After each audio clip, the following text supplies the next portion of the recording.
Welcome to Sustainable in the City, where Nashville sustainability champions take the spotlight. Join Urban Green Lab and the Nashville Department of Waste Services as we dive deep into the stories of everyday Nashvillians.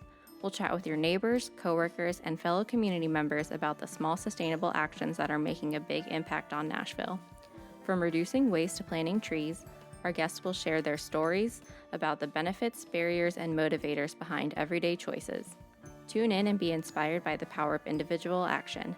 This is Sustainable in the City. Hey y'all, welcome to Sustainable in the City. My name is Allie Omens. I am with the Nashville Department of Waste Services. We are a department of the Metropolitan Government of Nashville and Davidson County. We educate and provide outreach to residents across Nashville to learn how to reduce, reuse, recycle, compost, and properly dispose of their waste.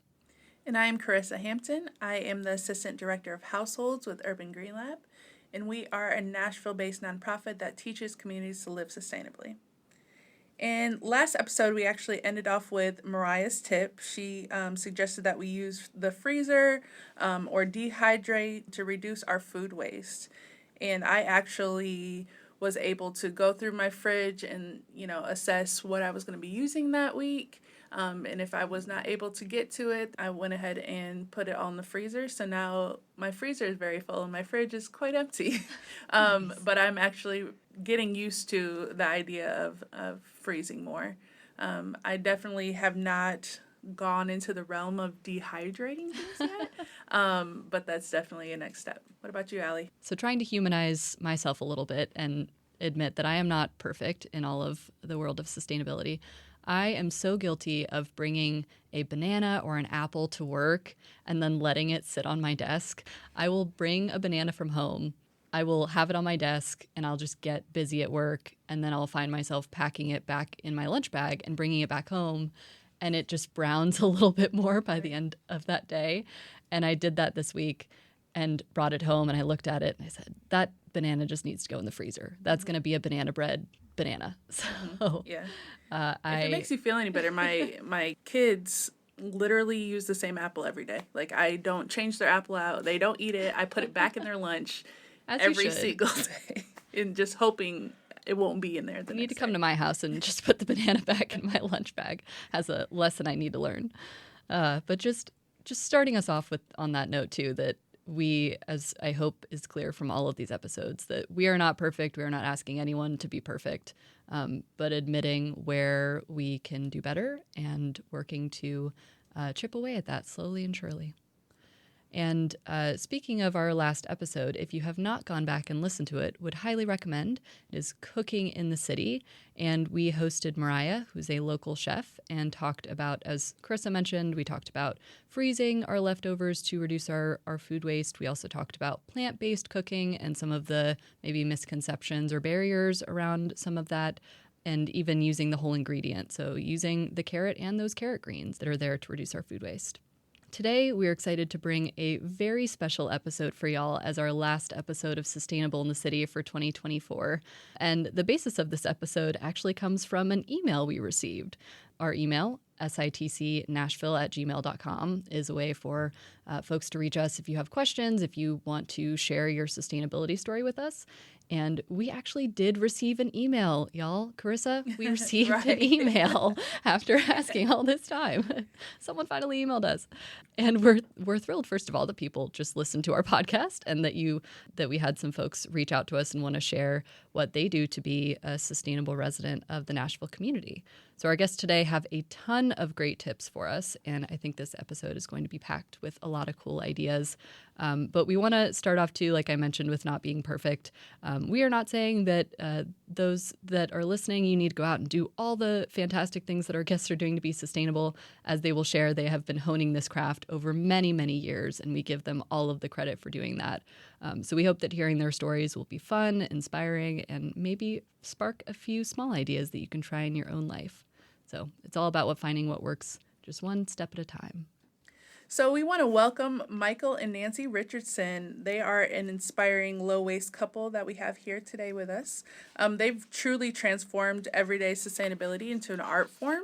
Nancy and Michael, we're so excited to have you guys with us today. We're delighted to be here. Thank you. So glad to be here.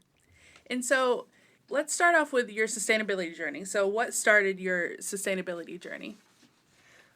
Well, I'll start first. I grew up in upstate New York in the 60s and 70s, and I got to think about my dad a little bit. He was extraordinary. He was a jack of all trades. He could do so many things, and he was a model for me. He taught me so much, how to build, to create, repair, and to solve problems, both with my hands and with my mind. He let me use, at a young age, he let me use a lot of tools safely. And my mom, she was a terrific cook. I mean, food is kind of a big part of our lives, and she is present in me these days. She also sewed her own clothes, repaired mine, and I didn't realize it back then, but we didn't have a lot of means. I really didn't notice that until I kind of grew up. Money continued to be my responsibility through college, which meant that I worked hard all summer, and I just had to figure out ways to make it last through the whole academic year. And so I kind of knew self-sustainability from the start.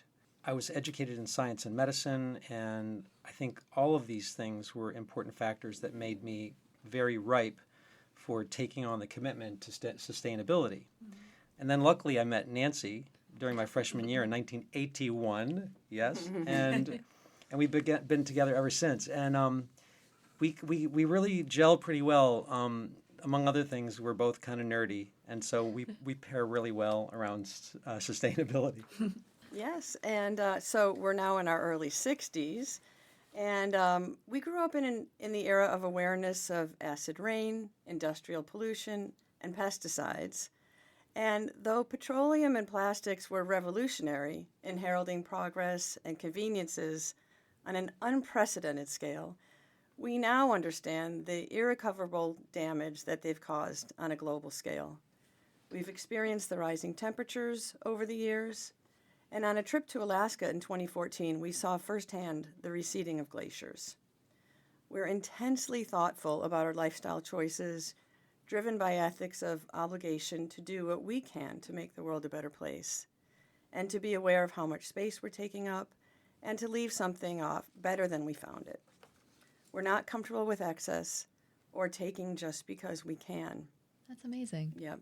I want to get into the email that you sent us. You included a list of a lot of fantastic things that you do to live a more sustainable life, to live kind of a low waste life. And as we talk about some of those things that you do and the barriers, benefits, and motivators that you've experienced, I just want to mention too, I love that your story includes your experience between the both of you going through this as a sustainable household, because we've been hosting individual people, and it's really awesome when people set out on their own, but being able to have kind of a partner in all of that journey. I'm just excited for you to share about that. Yeah. Well, first of all, it's nice to know that you were thrilled to get an email. I got to tell you, we were thrilled to get a response to our email and an invitation. So that was really great, number one. And number two, the idea of motivation, I got to say, like, one of the biggest motivators is the fact that we're both kind of on the same page on this. And, we're just kind of lucky in that way, but you can get that motivation from many sources. Like, there's just an enormous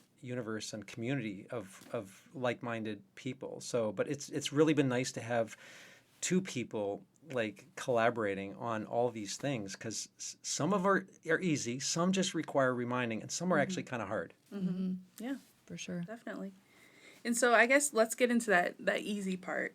So what's one easy habit that you both have adopted to live more sustainably? I would say for me, replacing paper towels and napkins with cloth, whether they're cotton or Swedish, and also replacing tissues with a bandana when I go out on a walk or a bike ride.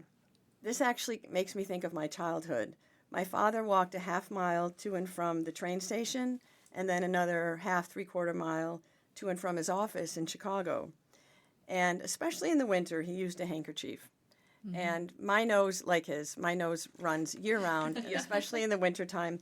So I have my handkerchief, a bandana as well. It's a lost art. Mm-hmm. It is. When I think of the highest yielding and easiest habit, the first thing that comes to mind for me is our mailbox. We proudly freed our mailbox of all unsolicited catalogs and insurance and credit offers almost 15 years ago. It was packed with unwanted paper solicitations daily. We'd walk out, we'd get the mail, and we'd walk straight to the recycle bin. It was ridiculous. Then one December, we got a holiday greeting from acquaintances. On the front was basically a picture of them, all 5 of them, dressed in their Christmas sweaters, arms up cheering around their empty mailbox. On the other side, it was their passionate endorsement of catalog choice and opt-out pre-screen. So a few months later, thanks to them, we put a stop to all unsolicited catalogs and insurance and credit card offers. It was so easy. For opt-out pre-screen, you can also do a 5-year, you can either do a 5-year renewable or you can do like a permanent one. So our 5-year renewal came up and I said, we're going permanent. So that's been great. And we do occasionally get a catalog and we just kind of save those and then I'll log in and put in the codes and get them stopped. It really works, and basically click, click, done. It does not get any easier than that. It seems like it's inevitable that your mailbox will be full, but I never thought to go, ahead and cancel them myself. If you order something from a company, they get your address, and before you know it, you're getting their catalog. Also, there's like a federal rule that allows your credit reporting bureaus to share your information with insurers and credit card companies. But you do have, it is also your right to block that. So I think I don't know, does everyone know that or does not everyone know that? Not everyone knows that for sure. I didn't even know that. As you're mentioning the photo of the mailbox, it makes me think something else in your email that you sent was that you take a photo of your trash cart when you put it out. I would love to know whose idea that was. And please tell me more about that. That was Michael's idea, and it's easy for me to comply. I get it. I like it. There's a competition, often just sort of not against each other, but us against ourselves, as we're continually trying to improve. So yeah, he had this idea of whenever we do take the garbage down, which is, I would say, every 5 to 8 weeks, our garbage receptacle is filled and we bring it down. And he wants to capture that image for documentation. So much of this is we're incorporating and integrating into our lives and internalizing as we internalize these ethics, and we're bringing on these practices. A lot of it, too, is process and project-oriented. Sort of a lot of protocol, a lot of rules, and this is one of those that Michael has brought to us for us to document and maybe just be accountable to ourselves and continue to try to improve. Yeah, it's, in a way, like I said, we're both kind of nerdy, and like we're also like we're not challenge or competition averse. Actually, we kind of gravitate towards it, and like sustainability to us is almost like a competition. Like how good can we be? How I mean, we're not the only ones. I mean, people are striving to be like zero output waste or whatever, and so this little trash can yearbook project, we might dub it, the trash yearbook, is a way to kind of chronicle that, we did this, check this out. This is our garbage for one year.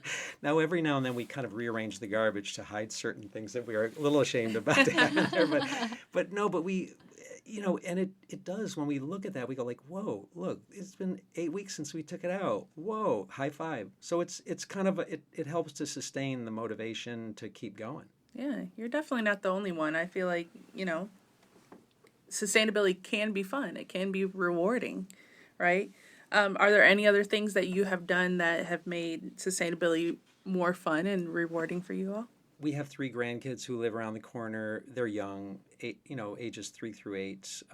We have some family, we have friends, and like the things that we've done in the backyard, whether it's our backyard composting or the garden, I mean, if there's any interest whatsoever, like we'll give them a tour. First, we'll check out the garden and the grow bags and all the stuff we're growing, and then we'll check out the irrigation system that we made. It's just automated, and then thanks Metro Nashville for those $55 rain barrel pairs. Now we have 2 pairs, 220 gallons of rainwater. That's rocking, and that's now integrated into the irrigation system, so I can kind of tap into that. And then the dessert, the bonus of the whole tour is like a tour of the compost thing. So I'll grab the pitchfork and pull back the compost, and there's like a billion worms just wriggling around, and the kids love those worms, and I love those worms. And we talk to them, and and we show our friends, and everyone kind of leaves going, kind of, whoa. And so that's exciting because most people are think it's a little crazy, but really are inspired by it. Yeah. You know. Do both of you take care of the compost pile? How do you kind of work that out as a household? We both do. We have the countertop compost bucket right next to the sink. So we did have a garbage disposal. Of course, the house came with it. And a good 15 years ago when it broke, we replaced it. Well, it broke again about 3 years ago. And we were looking into brands of what should we get this time. And then we said, we never let food waste go down our sink You shouldn't. because there's that drain catcher. And so we realized that we don't ever turn on the disposal, the incinerator. So anyway, we catch all the food waste in our drain catcher and empty it into the compost bucket. And so when the bucket is getting filled, whichever one of us is needing to use it, we'll just quickly take it down to where we have it. When you had asked about like a rewarding thing for sustainability, I have to laugh at myself because so our oldest daughter, and as Michael mentioned, she and her husband and 3 kids live pretty much around the corner, just outside of the neighborhood. And she used to say that she always knew when Nana had been around because there were like clumps of damp paper towel all through the kitchen, which is very much what I think of when I think about my mom. There's always those like wet paper towels or like tissues that she's got up her sleeve. But in the past 4 years that I and our daughter have been using the Swedish or cotton dishcloths, there's no more of that waste. And also I like to knit, and I've knitted a few washcloths with cotton yarn. And there's nothing better than cleaning a little one's face after a meal with that hand-knit cloth. That's so precious. Yes. It is precious. And I'll just say that Nancy gets all the credit for these things in the kitchen. Every now and then she switches something out. She's trying to perfect and find the next thing, and I just have to say, okay, so what am I supposed to use this one for, and can I use that? So she kind of advised me on how to do it, and I just follow suit. She does a similar thing in the laundry room, which she might tell you about, but I just think that, you were alluding earlier to, we do a lot of stuff. It's like an enormous, like if you look at our household sustainability program, it's enormous, but there's just little things like that. You can, and what she does is she'll buy a set of these and give them as gifts. Same thing with laundry strips or whatever. We just do these little things to maybe just poke a little inspiration or a little courage into people who aren't doing much. And like she said, yeah, our daughter and her family have switched to this too. But they did it because Nancy kind of gave the gifts and kind of shared these ideas with them. And one other thing I'll say is, like, if you want to go there with these cloths and things, what you do, the trick is you take the paper towel roll and you remove it from the convenience spot and you put it like in the pantry or somewhere where it takes a little extra effort to go get it. Same way with paper napkins. There are none. There are, but like, you have to go through a maze to get to them. So that will force you to use your cloth napkins, and that will just kind of help you transition from something you've always done to something you've never done before. The power of talking to the people around you, and like for you, it sounds like your daughter and maybe friends, and doing the little things, and not, again, we say it all the time here, but not shaming people for not doing enough, but saying, hey, here's the thing that's worked for my household. Here's this. It's the holiday season, so gift giving in that way. I think Urban Green Lab just put out a blog post or something about holiday gift giving, so I'll give a little shout out to that. But taking also a step back to what you were talking about before in your backyard, I wanted to mention the rain barrels. Give Metro Water Services some credit for that. We'll put a link to all of these resources, as always, in the show notes. But Metro Water Services does a rain barrel sale at least once a year. And it's a great way to just catch the rain that is already falling from the sky and be able to repurpose it for your use in your garden. And we also, as Metro Waste Services, or as the Nashville Department of Waste Services, we try to enable people to backyard compost. So we have Earth Machine composters that we sell at the Omaha Convenience Center, and then just other resources to help enable backyard composting. Yeah, one other thing I just want to also give Nancy credit for is that, the other thing that she will often do is, as a gift, she'll give a gift card to one of the refill stores. There's a couple in Nashville that are terrific. And, to those who are maybe susceptible to that idea, we'll give a gift card. And that's cool. And then the one thing I wanted to mention is, the holidays are coming up, and we got to start thinking about what sustainability thing are we going to promote? Because I think back to that mailbox greeting card, that opt-out thing. That was brilliant. That just changed our lives, and it was just a card. Mm-hmm. So maybe we need to kind of think about doing that ourselves, doing one sustainability push every season. Mm-hmm. Mm-hmm. And it sounds to me like you guys definitely keep each other accountable, or are teaching each other in a new idea and a new way to be sustainable, which I really appreciate. Oh yeah, she'll Instagram message me these things that she saw, and it's okay, all right, from we gotta try across the that. house, right? And then I'm reading science, and Challenge I'm yo, accepted. this we got to do this. Yeah, no, it's fun. We're definitely our circles they overlap a little, but we definitely have our own expertise that we respect in each other. Mm-hmm. You've mentioned a few of these things, but just focusing in, how has your approach to really all of what you do at home to be more sustainable, to reduce your waste, how has that improved your everyday life? Well, I guess I'm thinking health-wise, the quick answer that comes to mind is how we've eliminated plastic from our homes.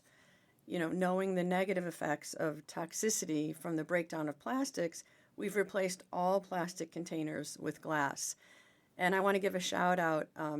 It doesn't just go us teaching to our kids, but our kids have taught us a lot. Mm-hmm. So several years ago, my daughter's in-laws gifted them at holiday time with all plastic containers. Wow. I mean, all glass. Yes, pardon me. And so we saw that in our daughter's house, and then we have now done that for our house as well. That's amazing. Yep.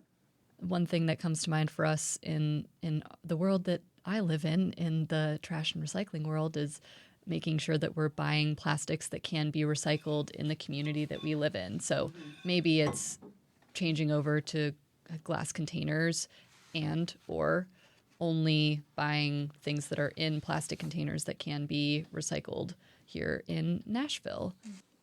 So although it sounds like switching to glass containers was not a difficult thing, are there other difficult things that you've encountered in your sustainability journey and all the things that you're doing at home to reduce your waste? Or what's the hardest part? Now this question though, there's one thing that comes to my mind with a capital S: styrofoam. Mm-hmm. It's the death of me. The big S. Oh my gosh. Over several years, we've made our share of a few very large item purchases. Some electronic, one that's 65 inches, whatever, and some that are not. Okay. So those enormous solid blocks of styrofoam are absolutely horrifying. Publix takes styrofoam, but not these gargantuan monsters. Okay. So we end up keeping them around in the garage for weeks or sometimes months, just kind of hoping for some kind of a breakthrough. We do another search, what to do with enormous pieces of styrofoam, and they just taunt us. They're sitting there staring at us, just reminding us of our powerlessness. So, how am I handling that? Not well. That is a big, big problem in my mind, because they're so huge. They're so probably toxic, and what do you do with them? Mm-hmm. Yeah. Well, and it speaks to how much is in our control versus out of our control. And there's a lot that you are doing. And sometimes when you decide you're going to purchase the 65-inch electronic device, and I mean, if you do that, unless it's used, Facebook Marketplace or something like that, then it's going to come with that big piece of styrofoam. And that it's just, I think it's just, it's a tough pill to swallow when we, it's a bit of a compromise of what we're trying to do. And so we just kind of have to kind of move through that and just kind of accept it for now and do our best in all the other areas. We don't let that defeat us. And so how do you stay, motivated when sustainability feels hard? Here in Nashville, knowing that we're not in this alone. Yeah. So, for example, Urban Green Lab, which I've been Yay. following since its inception. Aw, 15 years. And back in 2010, I actually had a representative come to speak at my workplace. Other things that help, we know we're not alone, local podcasts and webinars like this one. So I've been subscribing to the Urban Green Lab's emails for years, and I was thrilled to read about and then attend online your very first webinar in January of 21 Wow. about recycling bottles, jars, and jugs. Bottles, jars, and jugs. yes, Yeah, with Jen Harmon. Exactly. the magic words. Yes, and at that webinar, I took copious notes, and then I sent them along with the YouTube link to my Nashville family and friends. Yes, you're my Nashville family, absolutely. Your husband. Yes. And then thinking through the years, in 2015, we attended a zero waste program at Vanderbilt. The university was committing to zero waste by 2030. And one presenter there was restaurant owner Seema Prasad at Miel, who shared her idea for a large anaerobic composter and for implementing a post-kitchen prep program for households and communities in need, modeled after one in Chicago at the time. And even if those haven't taken hold here in Nashville, there are like-minded people out there fighting the good fight. And then there's state and local agencies like the Cumberland River Compact, Tennessee Environmental Council, Tennessee Department of Environment and Conservation, and then Michael had already mentioned the refill stores like Sage Refill Market and the Good Fill. So Sage opened just before COVID, and they have done a fabulous job of public outreach and welcome. They also offer a few special recycling programs, filling in some gaps where local recycling falls short. For example, they do take small dairy containers and lids, and they take old coffee bags, that you get your beans in, toothpaste tubes, empty toothpaste tubes, and empty prescription bottles. Also, we have brought lots of metals and copper to SA Recycling, and there's Metro drop-off centers for electronic waste.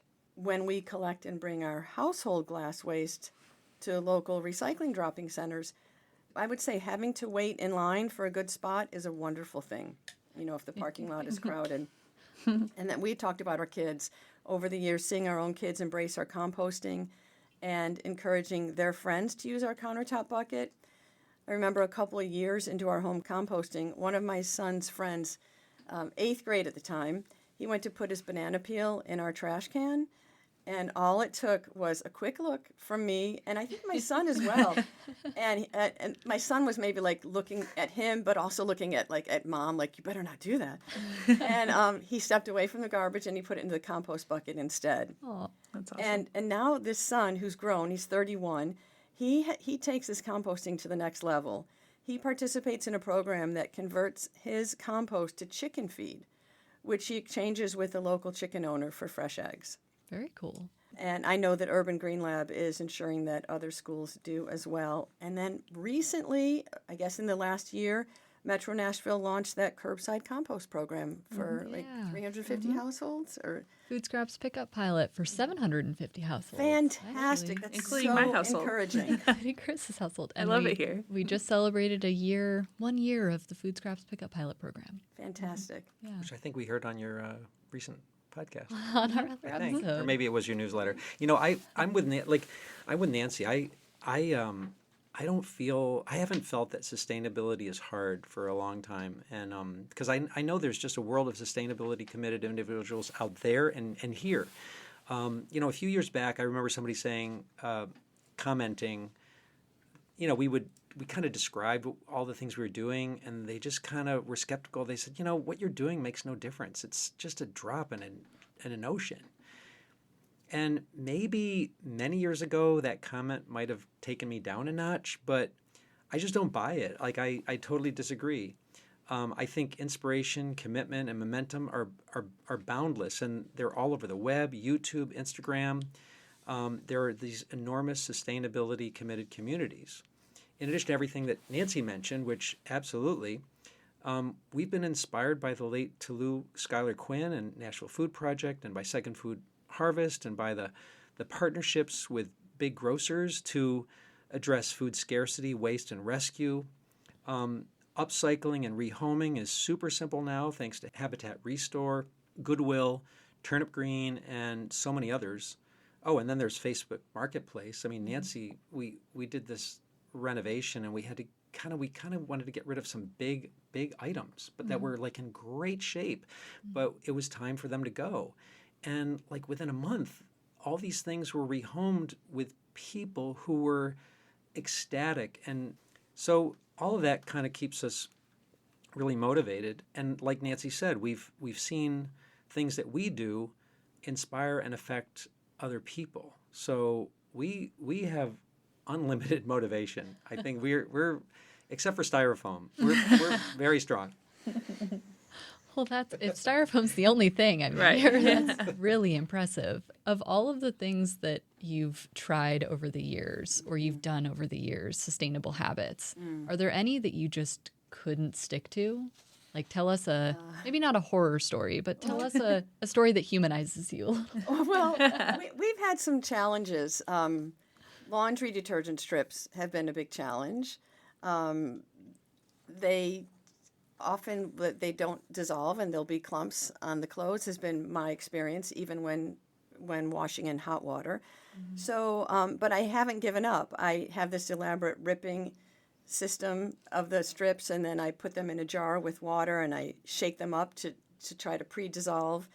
And also, though, they're not all created equal. We need to look closely at the ingredients, so read that fine print. Some of them perhaps have the same microplastic toxins that are present in other things that we know obviously are plastics. So we have to look close at that. We've tried compostable cleaning sponges, and I would say that we haven't yet found a good one. They underperform, or they have a really short life, but they're compostable, so that's okay. But they've self-destructed a little too soon, right before our eyes. Self-composted at the sink. Yes.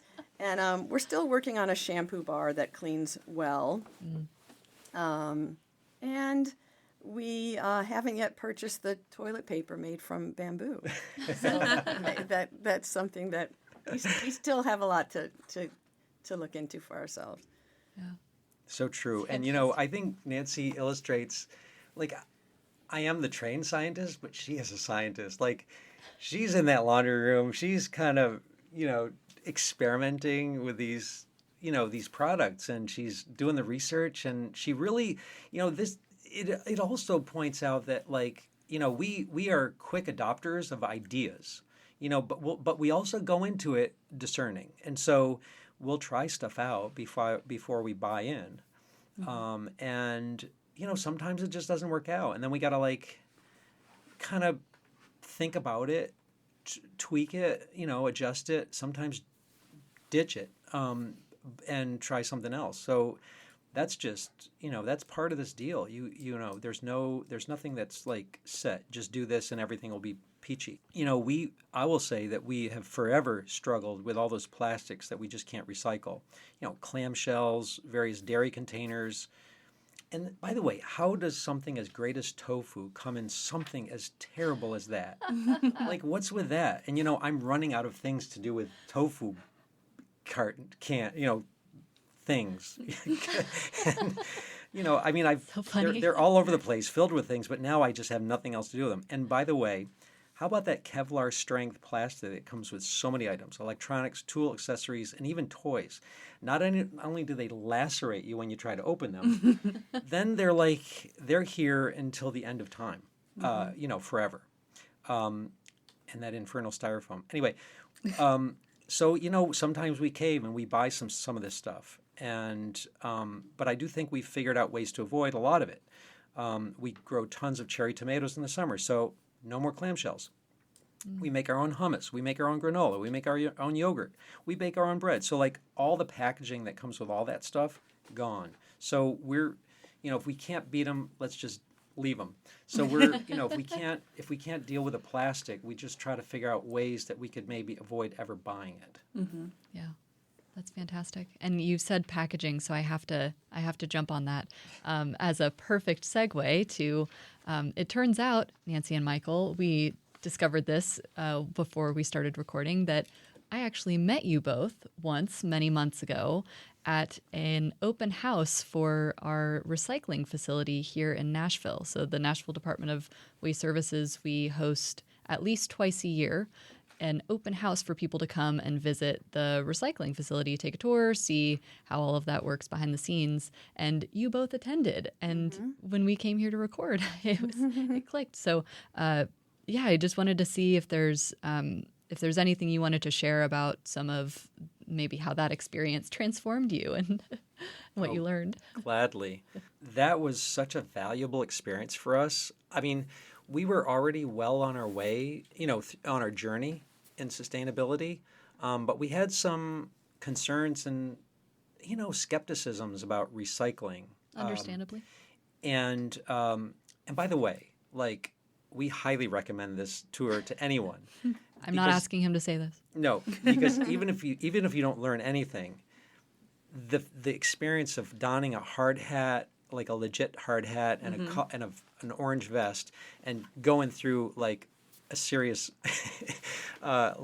operations center is really thrilling. But anyway, one of the biggest things we learned was that most of the properly collected recyclables are actually recycled, and not just recycled, but they're recycled locally or regionally. So it doesn't get transported across the country. It doesn't get shipped off to Africa or Asia on a diesel freighter and then burnt in a pile or dumped in the ocean. It's actually recycled, and it's valuable stuff. Mm-hmm. So this thing alone renewed our faith in Nashville's recycling process, and it inspired us to become more passionate advocates about all of this and setting the record straight to people who, like us, are maybe misinformed or not knowledgeable. Mm-hmm. We also learned about the big problem of including plastic bags, like thin plastic bags, contaminating your recyclables, how it gets chewed up and gummed up, and they have to stop all the machines and go in there and extract all this stuff. And then, of course, the fatal consequence of bagging recyclables, like putting all these recyclables in a plastic bag and throwing it in your recycle container. That's crazy. So that has helped inform our recycling advocacy. And I just want to mention also that several years before our tour there, we learned a lot from the Nashville Water Treatment Plant tour that was offered. Based on that, we learned two things. We learned how to dechlorinate our water effectively before we make kombucha and other fermented things. And it also prompted us to ditch our Brita water filter for good. Yeah. Now, that is our own personal decision. I'm not necessarily recommending it, but we were satisfied with how water is filtered and how it's tested, and we read the annual Metro Water reports. We feel safe drinking water out of our faucets and not, buying non-recyclable filters and plastic containers and things. It speaks to just the power of going and seeing these things in person. Of course, if you have the time and the means and anything, as much as we possibly can. I know there's a lot of local Nashville government departments that would love to bring people to see their process in action and maybe instill that trust in the public, because I think it goes both ways. We need to show as Metro Water, as Waste Services, that you should trust us in managing your recycling and managing your water system. And then once we do, hopefully, then you can also trust us. So it's, anyway, thank you for sharing that. And so we talked about the benefits, the barriers, the motivators, and just I was really curious to hear more about your reuse rule.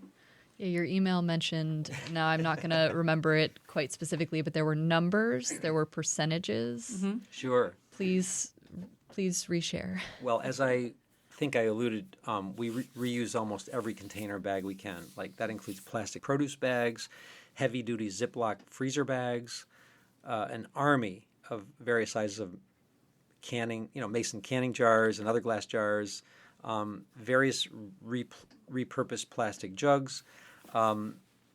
We never discard any container without at least pondering briefly, how can we use this again in some way? And we kind of do all this without really thinking about it anymore. And we, by the way, we also have developed some easy systems to kind of clean and store it all.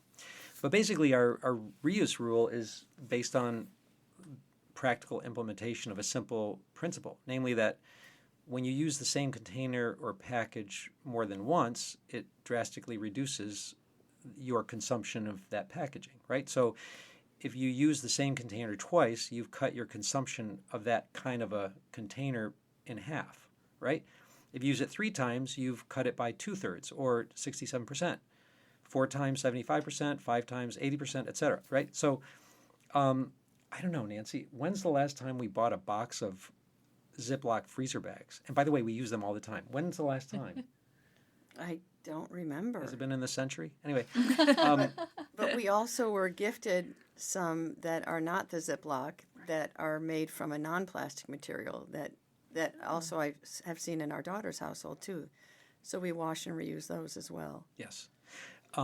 But we just hate to throw away the plastic that we had already purchased in a large quantity, probably 10 years ago, of the the Ziploc brand.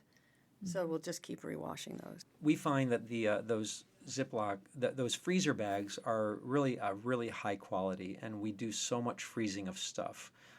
Typically, we'll freeze stuff and then put it in the bags, and so it's never they're never warmed. But we also have a way of just kind of cleaning them and just reusing them over and over again. The reuse rule also applies to parchment paper. I mean, we'll keep we bake a lot of things. We bake our own bread. We make a lot of things in the oven ourselves, and so we'll keep using it until it becomes kind of crackly, almost charred. And then what we do is we cut it up into small pieces and throw it in the compost. It's great. So, and we always return our egg cartons to our hen-owning friend for refills. And by the way, we're right here in the National Public Library, which that's like the epitome of reusing, right? It's like you buy one book once and then you can use it forever, right? You just keep passing it on. We've been buying 10-pound bags of dried organic chickpeas, other dried legumes, sacks of rice. And about the legumes, our pressure cooker has liberated us from many canned goods. We just don't buy canned legumes anymore because it's really easy to make your own, and it's much better. And then we make our own hummus.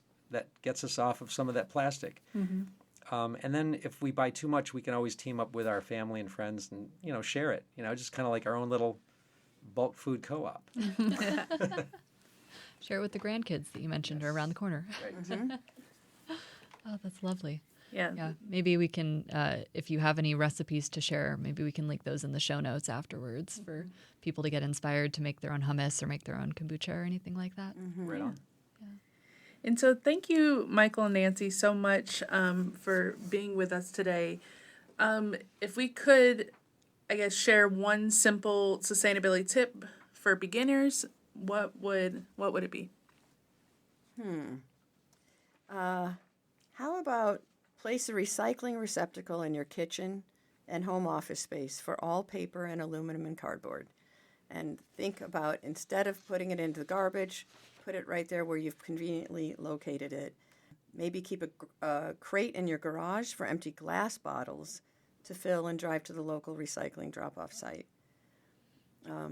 Does it go without saying to never purchase single-use anything, beginning with bottled water? I don't think we've mentioned that, but yeah. Yeah, great tip. I guess if yes, for the one thing, I've just combined a few into just one, I hope. Oh, it's one overarching tip. Yeah. I think I think my one tip for any beginner is keep it super simple, really simple. What we do now, I would have never dreamed we'd be doing all this, and if somebody said, here, do all this, I would say, whoa, this is overwhelming. I'm out of here. It's impossible, absolutely impossible. But what you do is you start with something really easy and simple, like the lowest hanging fruit. We mentioned those, kitchen cloths, or it could be anything, just something little. Like, how about buy a set of metal straws, put one in your car, put one in your purse, keep a couple in the house, take them into the restaurant, any of that. And, while you're at it, buy two. Buy a set and give it to some friends and try it out. And the thing is, like, you try a couple little things, and once you get the hang of that, it gives you like courage to try something a little more ambitious, right? So you just kind of start chipping away at it. And I think if we look back at we don't have a log of our journey, but if we did, it would absolutely show that we crept through it just slowly, one new thing at a time, and that's how you do it. Not everybody can do a backyard compost. Not everybody has a backyard. So, everyone has personal capabilities and constraints. And I think, based on those, what you can and can't do. What would, some things are going to appear real, like, oh, that's easy. It's really easy to be. I mean, many people bring their reusable shopping bags into the store. I've taken it to a level. Like one of mine contains like 5 to 10 used plastic produce bags. So, there's always a next level too. Once you get the hang of something easy, that you go like, oh, let's add this to it. So that's my advice. My tip is, if you're new to it, just choose a couple of easy things and get into the groove, and then your success will give you confidence and will give you courage to take on more, and you'll start feeling really good about yourself, I think. That's wonderful. Yeah. That's great advice to take us into 2025. Can we even believe it? Resolutions. Yeah, seriously. Can't believe we didn't mention resolutions, but yeah, great. Well, thank you so much for listening to Sustainable in the City. Thank you again to Michael and Nancy. And as always, listeners can email us. Now, Michael, Nancy, do you remember the email address? Absolutely. We'll think about Sustainable in the City, SITC Nashville @gmail.com. Amazing. Now, we release episodes on the third Tuesday of every month. So until then, we will see you all in 2025. Thanks for tuning in to Sustainable in the City. Sustainable in the City is produced by Urban Green Lab and the Nashville Department of Waste Services, a department of the Metropolitan Government of Nashville and Davidson County. Recording assistance is provided by the Nashville Public Library's Studio NPL team. Our theme song is produced by Draped Apes. Subscribe in all the places you listen to podcasts. To learn about trash, recycling, and composting services for Nashville residents, visit wasteservices.nashville.gov. For more tips on how to live sustainably, follow Urban Green Lab on social media at Urban Green Lab or online at urbangreenlab.org. Join us next time for more stories about small sustainable actions that are making a big impact on Nashville.